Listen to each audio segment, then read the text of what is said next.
13h17 em Natal, você está ouvindo o programa Explicando a Bíblia. Hoje estamos trabalhando o capítulo 21 do livro de Gênesis. Meu irmão, esse trabalho de capítulo por capítulo, eu repito, eu estou gostando.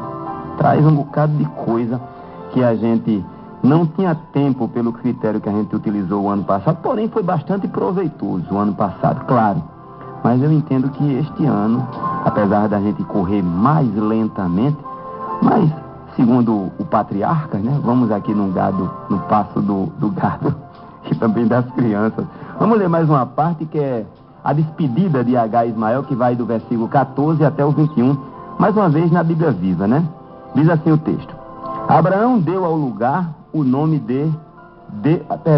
é do capítulo 21, eu estava aqui no capítulo 22 da Bíblia. Diz assim: Deus abençoou o rapaz, 14, Gilvan, tem misericórdia, Jesus, do teu servo. 14 diz assim: no dia seguinte, isso aqui está falando depois da resposta que Abraão deveria ouvir Sara com relação à dispersão de Agar e de Ismael, né? Que pelo fato de Ismael ter feito galhofa com Isaac. Aí Sara ficou um pouco aborrecida ali, trouxe o bichinho assim para perto dela, assim, tem mãe que é assim, né? Manhã, né? A mãe é corujinha. Ela trouxe o bichinho para perto dela, aí disse assim: não, esse menino não vai ficar herdeiro com você não.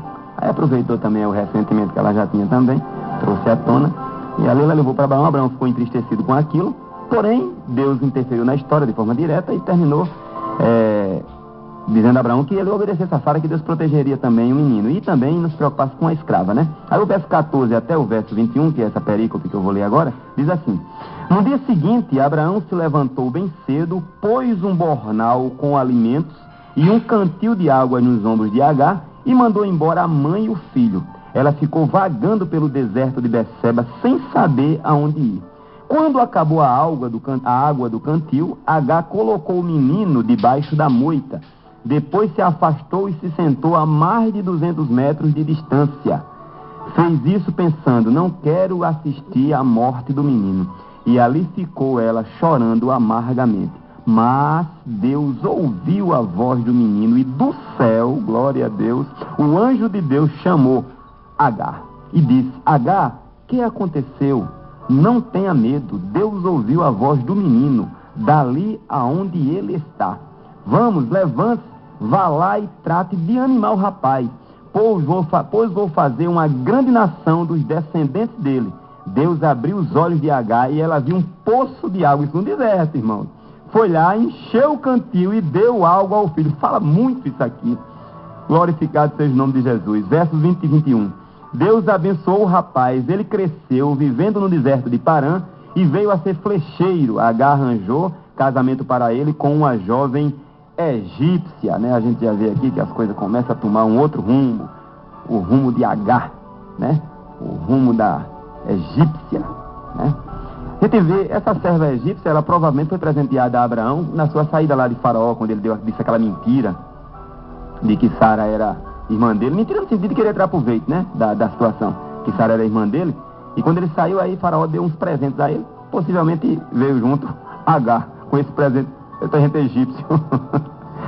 Tem um detalhe que eu tive estudando, irmãos, que o livro de Jazé, ou o livro do Reto, é um livro apócrifo. Inclusive, este livro ele é citado no capítulo 10, versículo 13 de Josué, e também no segundo livro de Samuel, capítulo 1, versículo 18. Livro de Jazé, ou livro do Reto, né?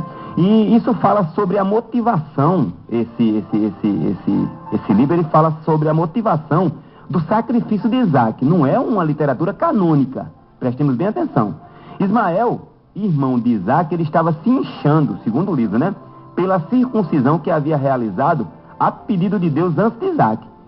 E essa seria, segundo o livro, a gozação que Ismael fazia e Sara não gostou.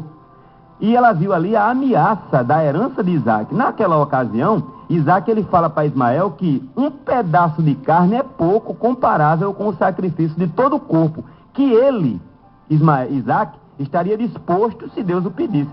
Deus ouviu, sabedor do endeusamento também de Abraão, que atribuía a Isaac endeusamento, claro, naquela época, segundo este livro. Ele ouviu a palavra e colocou Abraão à prova nesta matéria, da questão da adoração que ele não dá para ninguém, só para ele, né? Agora, com o propósito de quê? De nos deixar uma grande lição e mudar o foco de Abraão para ele, o Senhor, ao invés de Isaac. Porém, esse escrito histórico, repito, não é canônico, não merece ser defendido como verdadeiro, como a Bíblia, ou doutrinário, apesar da coerência. O fato de a Bíblia o citar também não o tira dos volumes apócrifos, né? A gente vê que Isaac ele foi circuncidado ao 8º dia de nascimento. Era o tempo prescrito, né? A circuncisão, irmãos, é a remoção da pele que cobre o prepúcio. Circum fala do círculo da pele que envolve a extremidade do órgão reprodutor masculino. E cisão fala da remoção dessa pele ou separação do corpo. Isso fazia parte de uma aliança, a circuncisão, de uma aliança que Deus havia feito com Abraão. Quando Isaac era da idade de 40 anos, aí Abraão enviou Eliezer, ou Eliezer, dependendo da sua tradução, que era seu mordomo, né, de Damasco, Damasceno, né, até a sua família na Mesopotâmia. Mesopotâmia, como eu já falei, significa terra entre rios, para encontrar ali uma esposa para ele, para seu filho Isaac. Agora, através de uma oração respondida, Eliezer escolheu Rebeca, que era prima de Isaac. A gente vai chegar lá e vai ver isso aí. Após muitos anos de casamento, aí Rebeca ainda não tinha dado à luz, irmãos, porque ela era estéril. Assim como Sara, a mulher de Abraão também. E Isaac orou por ela instantemente ou insistentemente, e após 20 anos de perseverança na oração, isso fala muito para mim e para você, ela concebeu. Isaac era um homem de fato de oração. O verso 63 do capítulo 24, que a gente vai chegar lá na próxima semana, mostra que Isaac vinha da oração quando Rebeca foi apresentada a ele. Importante isso, irmãos. E Rebeca, ela deu à luz a gêmeos. Só uma recapitulação aqui na história que a gente não vai ver, que chamaram-se Esaú e Jacó. Esaú peludo, né? E Jacó calcanhar. São os significados respectivamente, né? E peludo porque ele tinha muitos pelos. A gente vai ver muito sobre Isaac, sobre Esaú, sobre Jacó também ainda. Inclusive como se deu a troca da bênção de Esaú para Jacó.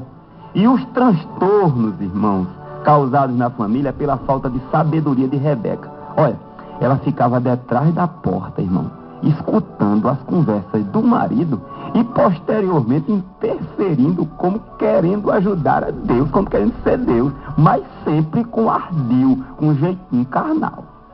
Eu não sei onde Rebeca aprendeu isso, pois mulher não gosta de escutar conversa nem interferir nos negócios do marido.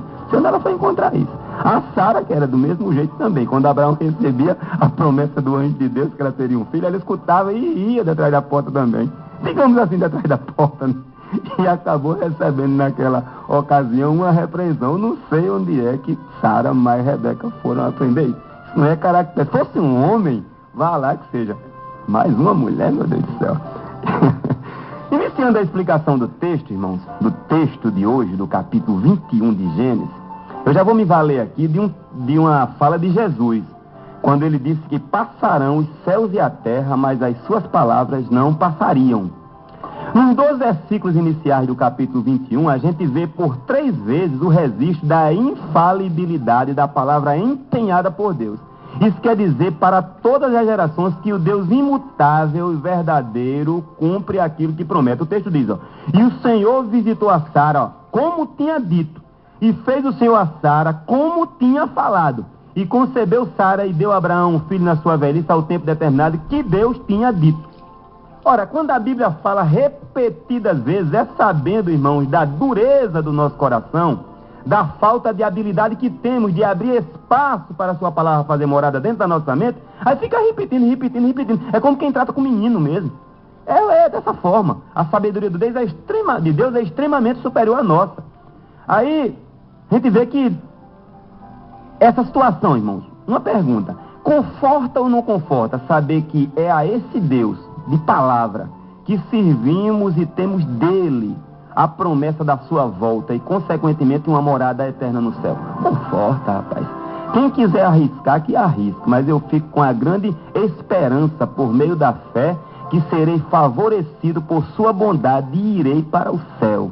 Os escarnecedores podem tripudiar, mas continuo confiante numa eternidade sem choro e sem ranger de dentro, como falou João no Apocalipse.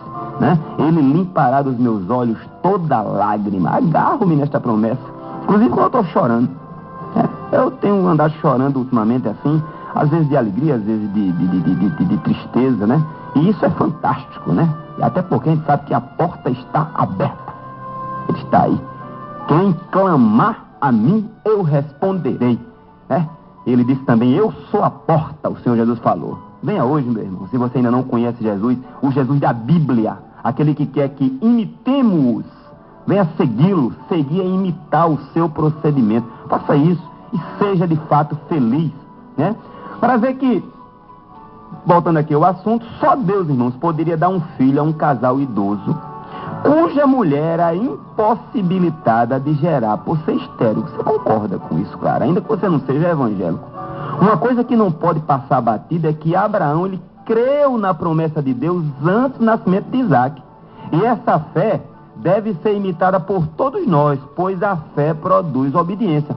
E segundo a proposta neotestamentária, nós somos filhos de Abraão espirituais, né? Abraão, ele não creu apenas que a criança nasceria, mas ao colocar o seu nome de Isaac, obedecendo a Deus, também demonstra a fé ao circuncidá-lo com a promessa da aliança que estava ali no meio daquele bloco de promessas. Ele também estava numa ação de fé e obediência. De início, Sara riu, como quem olhou apenas, ou quem estava olhando apenas para o seu estado físico. Mas da mesma maneira que Abraão, ela creu na promessa de Deus antes da concepção de Isaac, segundo o escritor de Hebreus, no capítulo 11, na Galeria dos Heróis da Fé. Pode ler. Lá pelo versículo 10, 11 em diante ali, pode ler que você vai ver lá que Sara também, ela é participante deste projeto de fé. E o nome Isaac, como eu já falei, significa riso, e isso engloba todos os sorrisos provocados, tanto pela promessa como pelo nascimento dele, do nascimento da criança, também como as alegrias que Isaac deu ao casal. Irmão, filho é uma bênção. Creiamos assim. É coisa maravilhosa a gente ver os nossos filhos crescendo ou crescidos, criados e dando gosto e produzindo para a obra de Deus. A Deus toda a glória, claro, mas não deixamos de nos alegrar como participantes de um dever cumprido. É verdade isso aí, jamais esqueçamos, irmãos, o ensino, pois o diálogo inicia ainda com a criança no ventre da mãe. Creia assim, creiamos assim. Esse negócio de tolerar malcriações e peraltices, porque o bichinho é muito pequeno e não tem idade para aprender, é balela e pode tornar-se um problema futuro. Eu ouvi certa psicóloga especializada na área infantil, certamente crente até os dentes, repreendeu uma mãe ao perguntar, quando a mãe perguntou que idade ela deveria iniciar as correções dos desvios de conduta do bichinho de 3 anos. Ora, meu irmão, a psicóloga respondeu que aquela mãe estava atrasada 3 anos, na lata assim, rindo ali, de alegria por dentro. É defendido pela psicologia que a formação da personalidade é quase que totalmente construída até os 7 anos de vida. E os primeiros anos são fundamentais. A psicologia está correta quando se baseia no que Deus já havia falado há séculos. Ensina o menino o caminho em que deve andar e ficará velho e não se desviará dele. Nenhum filho, irmão, nenhum. Tenho certeza, lá na frente, lá no futuro, que a nossa semente não é para agora, é lá para o futuro. A gente cria filhos para o mundo, para a vida. Se ele é cheio de gosto, ele vai dar trabalho aos seus patrões. Ele pensa que tudo está aos seus pés, porque mãe e pai jogava tudo nas suas mãos. Nenhum filho lá no futuro, ele passa a odiar os pais por terem o ensinado, o certo e o errado, ainda que com disciplina. Nós sabemos disso que somos adultos. Pelo contrário, se tornam bons servos de Deus, bons funcionários, bons obreiros, excelentes filhos, e a gratidão no coração permanece aos pais por toda a vida. Não é assim? Pronto, são 13 horas e 31 minutos. Vamos ouvir Daniel Regis com o hino Hoje Sou Feliz.